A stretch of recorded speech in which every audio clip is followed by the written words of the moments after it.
for the command. And now, race fans, here to say the most famous words in motorsports, please welcome Blue Green Vacations Chief Financial Officer and Chief Operating Officer Ray Lopez, joined by his father Bernie and daughter Lily. Drivers, start your engines! Wow! Wow! Yeah!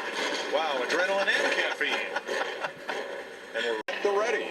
Kevin Harvick in his final 500 on Sunday at the ready. Let's go and see who wins the Dule at Daytona as we set the starting lineup for Sunday's 500.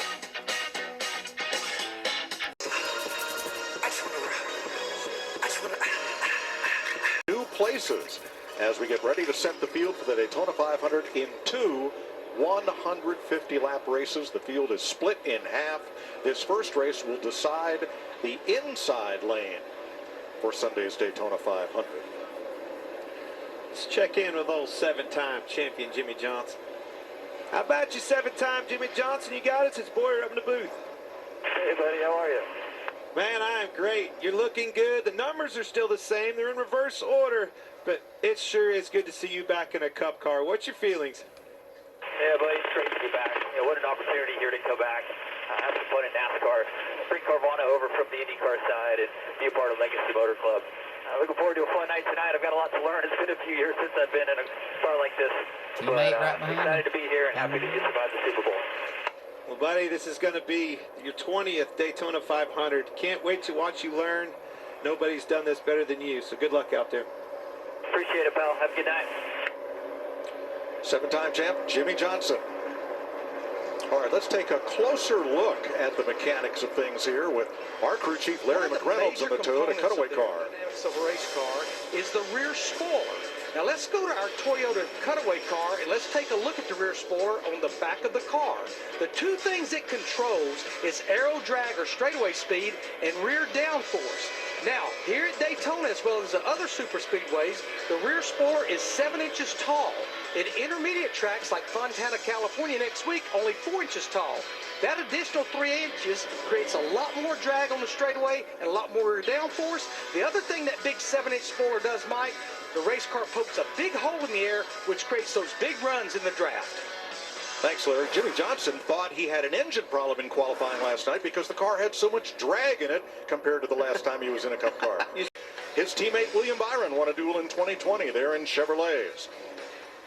Penske Ford's in row 2, the defending Cup Series champ Joey Logano, and his teammate Ryan Blaney, who won his Dule in 2018.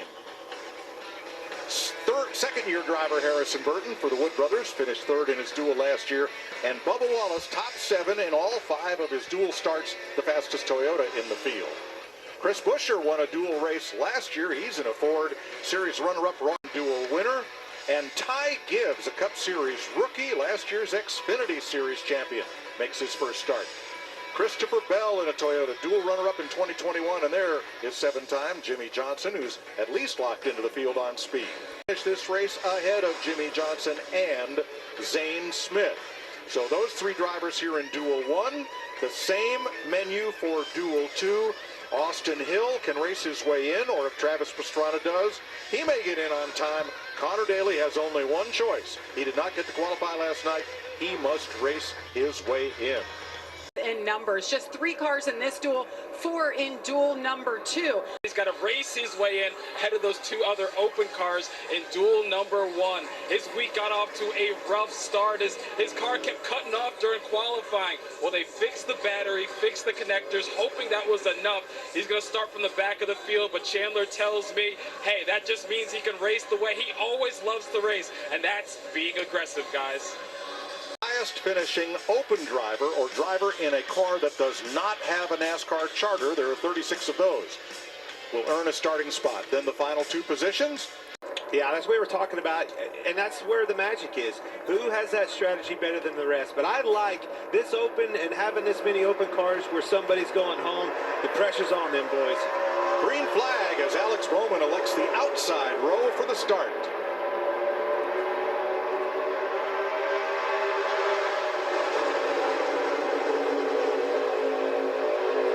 drivers have seen these lineups. They've looked at their moves, tried to find the best matchup that they pair with.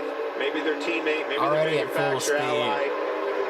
Everybody knows where they want to be. How do they get there? And there has been no practice at Daytona this week. This is the very first lap in the draft any of these drivers have turned this year.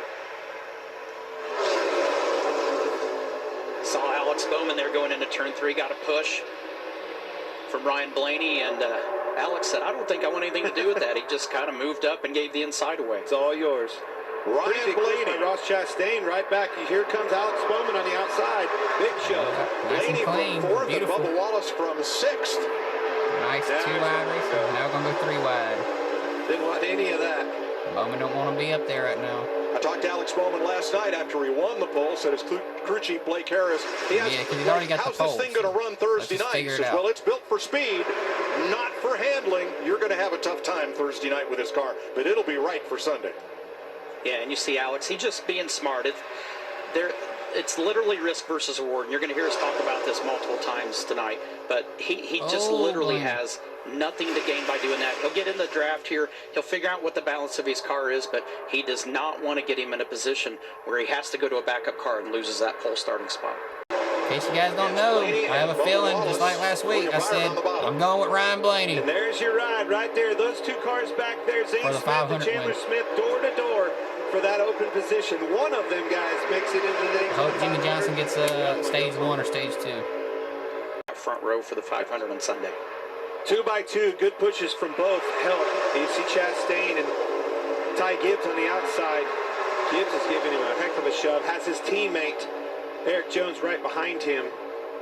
Now look at Talking the about- inside. Yeah. Bubba Wallace, 2nd place, got married New Year's Eve. You know who was in his wedding party? Ryan Blaney, the leader, right in front of him. Well, let me tell you something. He'll help him right now. When it comes to the end, he's out. No more invite. And Alex Bowman on the pole for the 3rd time in the Great American Race. He came on the radio and said, man, this car is just too hard on the left rear. Of course, it's qualifying setup, Mike, and you talked about it. It is not comfortable right now, so by design, he dropped back. He wants to save this car because they really believe they have a good setup they'll put on it tomorrow for Sunday. Kind of knew that was going to happen, but that's... Kevin Harvick riding 10th. That's Christopher Bell on the outside. Really rough. Joey Logano right behind.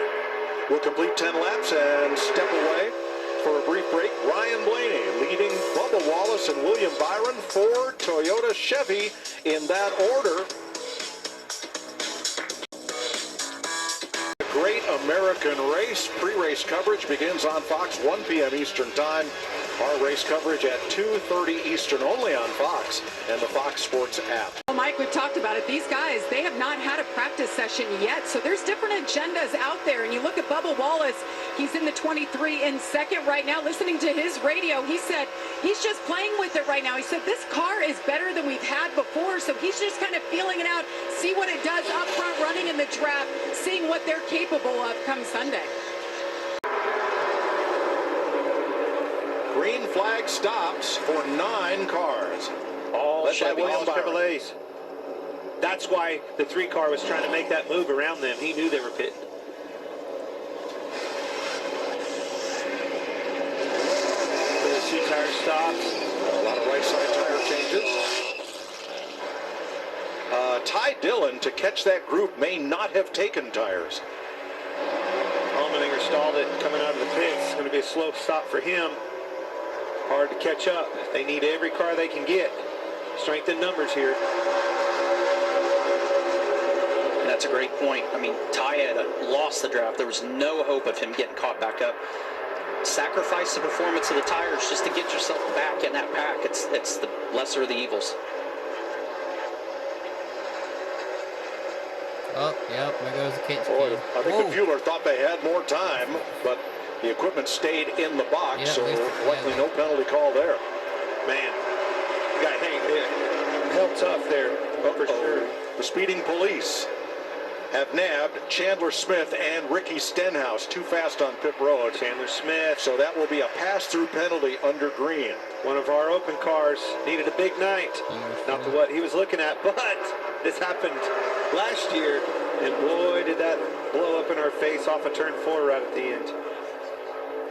At least he's not by himself. He's going to have company with Stenhouse, Right. so that's the only saving grace to it.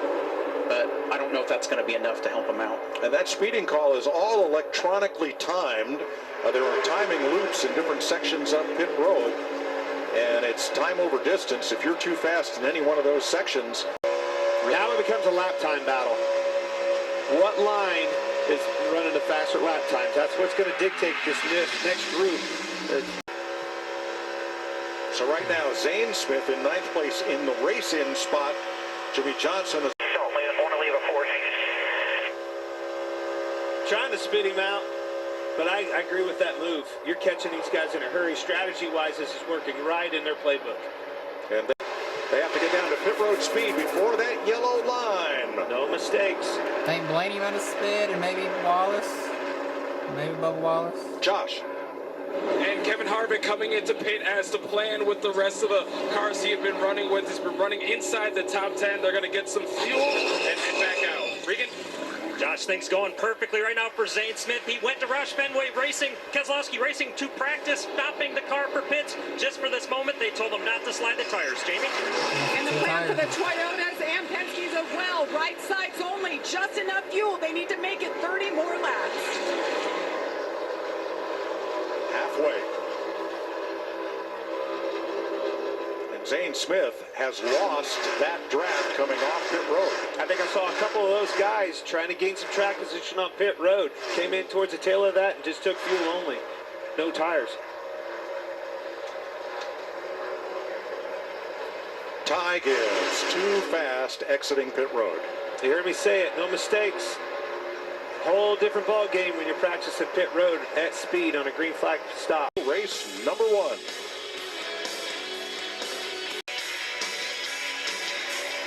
Uh-oh. You broke the L and the O. I had it all set up. I know. Chris Buescher had a big run. Took advantage of a lapper. They caught a lapper. He had a big run on him. Goes to the inside. Logano chose to block him. Wiped him out. Catch up the rest of the weekend. I remember it. Could happen again. That was a great start for the season for those RFK Fords, with both Buescher and Brad Keselowski winning their dual races 1 year ago. Think that old Kevin. To Christopher Bell in 5th place. Buescher had that run on him, and man, Joey he could see the frustration. He knew it, but I like that. Joey Logano's here to win races. That aggression in that kid has always been there from day one, and it still is there. It's going to work because 6th place Harrison Burton lost the draft to the front 5. Actually, see Christopher Bell move up. You're clear, help is not. He's going to be looking for that Toyota. Big run when Christopher moves up. Now the shaking and the dicing's going to happen. He's going to wait till Bubba gets on his bumper, and I see them Toyotas going to make a move up. Remember, some things are undependable. That might have been that car owner talking. White flag waves. 1 lap to go. Incredible banks. Now we got a race. Big block by Harvick. Missed it. I still think you talk about energy. It's on that outside line. Blaney could be in trouble. It's definitely lined up that way for sure. Buescher's going to move down and help him. Joey Logano's going to have to widen his car and block both lanes. Bell looking low. Great move by Bell. Another block by Logano. Logano right in the middle of the racetrack trying to cover all the spots. Great move by Christopher Bell. Ahead, he is clear. Half ahead. Oh, he went for it. There's no help. He's going to need help on that outside. The energy's on the bottom. Blaney's not leaving that teammate, though. He's going to get a little help from Buescher. Here they come to the flag for duel number 1. Logano didn't make that big block. Learned from that lesson, but the energy you were talking about won that race. Got the energy when it needed it off of turn 4. Won the race. Park there. Stop, Joe. Zane Smith. Zane Smith has raced his way into the Daytona 500. Jamie Johnson is in on speed. Chandler Smith Tell you what, head home. Zane Smith not only races